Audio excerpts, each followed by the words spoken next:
power I theta equal to cos theta plus I sin theta. இந்த formula நமக்கு familiar formula தான், already நீங்க ஸ்கூல்லயே பார்த்துருப்பீங்க. ஸோ இந்த ஃபார்முலால நம்ம எப்படி காஸ் தீட்டாவா என்னன்னு சொல்லலாம், ரியல் பார்ட் ஆஃப், ஏன்னா அதுதான் வந்து இந்த காம்ப்ளெக்ஸ் நம்பர்ல ரியல் பார்ட் என்னது, காஸ் தீட்டா. அப்ப காஸ் தீட்டாவை நீங்க எப்படி எழுதலாம், real part of e power i theta.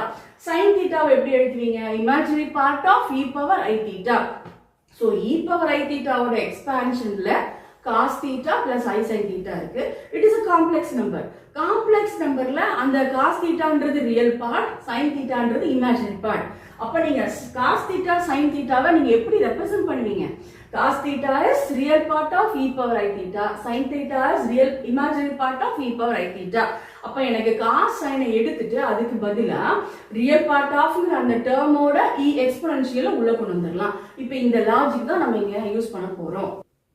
So in the step